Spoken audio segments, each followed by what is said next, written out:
যেন টারজানের কোনো এক দেশে চলে এসেছি। বনের ভেতর যাচ্ছিলাম। কোথায় যাচ্ছি দেখেন, যাবার পথে আমাদের কলেজটা, আর বিকেলের স্নিগ্ধ বাতাস, মেঠো পথ। এটা হচ্ছে যেই জায়গায় যাচ্ছি ঠিক সেইখানে যাওয়ার পথে পায়ে হাঁটা পথটা মনে হয় যেন একদম গ্রামের ভেতর চলে এসেছি। একটা পাখি উড়ে যাচ্ছিল, মানে এখানে আসলে আপনার পাখির শব্দ কলরব আপনার শুনতে হবে। আমি আসলে ইচ্ছে করে যে যখন এরকম কোনো একটা জায়গায় আমি ঘুরতে যাই, সেখানে যেন আমি খুব ওইখান থেকে প্রাকৃতিক যে শব্দগুলো থাকছে সেটাই যেন ভিডিওতে রাখতে চাই। কিন্তু আমি যদি ভয়েস না দিই তাহলে যেটা দেখা হয় যে আমার যারা দেখছেন তারা আসলে বুঝতে পারেন না, আগ্রহ কম হয়, তাই আমার ভয়েস দিতে হয়। আচ্ছা, এই দেখেন চলে এসেছি সেই কাঙ্ক্ষিত জায়গা। সেটা হচ্ছে বটতলা। 100টা বট গাছ, 100টা বট গাছ এখানে মনে হয় প্রায় 100 বছরেরও বেশি সময় ধরে অবস্থান করছে। কি গভীর একটা অরণ্য মনে হচ্ছে। কখনো কোনো মানুষের পদচারণা নেই এমন উপরের দিকে তাকালে, আর নিচের দিকে দেখেন কত মানুষ।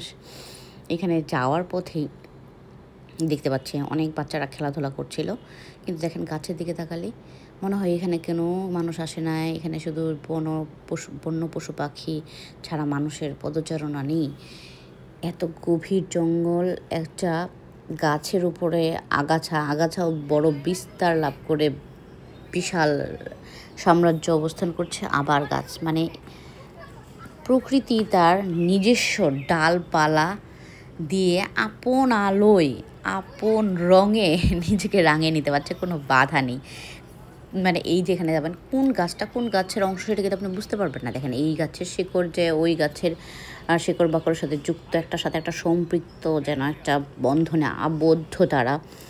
খুব পারিবারিক বন্ধন, ইতিহাস ঐতিহ্যের মতো গাছপালা ডানা মেলে আছে। তো এইটার মধ্যে আসলে কতগুলো বাচ্চা ছেলে মেয়ে বসেছিল। তা আমার ইচ্ছা করছিল কিন্তু পারি নাই, স্লিপ খাচ্ছিলাম, উঠতে পারি নাই। মনে হয় যেন এত ইজি, কিন্তু আসলে গাছে চড়ার স্বভাব তেমন নেই বলে পারলাম না। কিন্তু গাছে যারা চড়তে পারে তাদের জন্য খুবই ভালো ভালো লাগবে আমার মনে হয়। তারপরে এই তো যাচ্ছি, ঘুরে ঘুরে দেখছি, মানে এই জায়গাটা খুবই ভালো। এখন হচ্ছে যে সমস্যা যেটা আমি ফিল করেছি সেটা হচ্ছে যে প্রচুর মানুষ যায়। আপনি প্রকৃতির ভিতরে যেও একটা ভালো লাগা ফিল করবে যে এখানে আসলে গা ছমছম করার বিষয়টা নেই। এই যে মানুষজন আসছে, বাচ্চারা খেলছে, ক্রিকেট খেলছিল, তারপরে হচ্ছে ইয়ংরাও অনেক পোলাপান ছিল, ট্যুরিস্টরা ছিল, আমরা আসছিলাম পড়তেও ট্যুরিস্টরা ছিল। দেখেন আমি হেঁটে যাচ্ছি, আর এই সাইডে হচ্ছে প্রচুর আমের গাছ লাগানো, অনেক অনেক।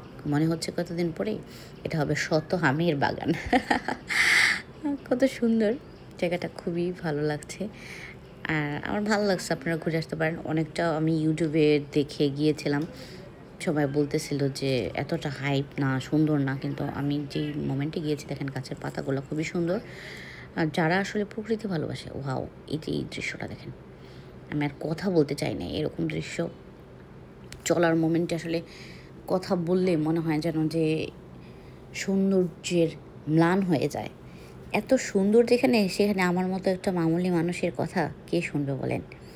প্রকৃতি তার আপন আলোয় দেখেন সূর্যের ডোবার আগ মুহূর্তে কি দারুণ, উফ কি কিরণ। আমি ভিডিওটা মানে এডিট করতে বসে যখন দেখছি আবার মুগ্ধ হচ্ছে।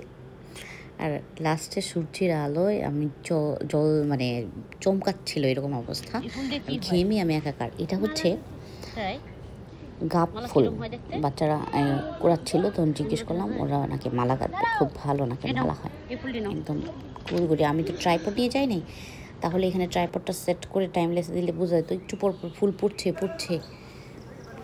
দেখেন মনে হচ্ছে যেন টারজানের রাজ্যে চলে আসছি। বেরোয় গেছে আবার এদিকেই জলাশয়, কিছু মনে হয় মাছ চাষ করছে আশেপাশে, পাশে দেখতে পারবেন সূর্যটার কি সুন্দর আভা। আবার লাস্ট মোমেন্টে দেখি নেওয়া যাক সেই 100টা বট গাছের এখানে বট গাছ আর অন্য গাছ এত মিলেমিশে একাকার, আপনি আলাদা করতে পারবেন না। এলাকার বাসী খুবই ভালো, খুবই ভালো।